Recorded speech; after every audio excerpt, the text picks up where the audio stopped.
Hey photographers, welcome back to the channel. I'm Mgaro, professional photographer and visual storyteller. And today, I'm about to say something a little controversial. Your matters way more than your ever will.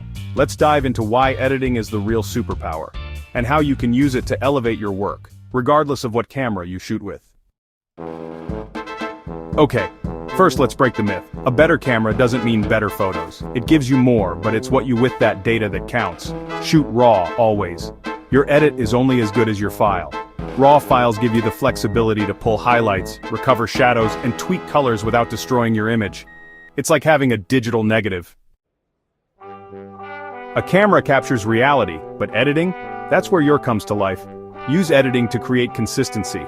Think of editing as your signature. Whether you like moody tones, bright and airy, or cinematic contrast, your look is what separates you from the sea of other photographers. Lightroom presets help, but customizing them makes them yours. Use color to guide emotion. Cool tones create calm or melancholy. Warm tones feel inviting. Split toning and HSL sliders are your emotional toolkit. Let's settle this. Camera A costs $500, camera B costs $5,000. You shoot the same scene. With no editing? Sure, the $5,000 image might look sharper, but with skilled editing, the $500 image can. And today, even phones shoot raw. If you know how to edit, your phone can produce gallery-worthy shots. Don't chase gear, chase skill. Learn composition, learn light. And, because no camera can fix poor exposure, muddy tones, or flat contrast the way a smart edit can.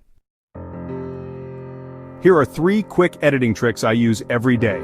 Use the tone curve for contrast, not just sliders. You get smoother tonal transitions and better control. Dodge and burn selectively.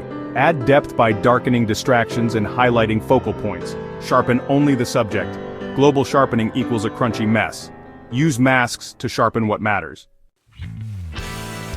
Look, gear is fun. I love a good lens as much as anyone. But I'd trade fancy gear for a good eye and strong edit any day. If you want to level up your photography, start thinking like an editor, not just a shooter. Drop a comment if you want to see a full Lightroom walkthrough or mobile editing tutorial. And hey, don't forget to like, subscribe, and hit the bell. You know the drill. Until next time, keep shooting. And more importantly, keep your images.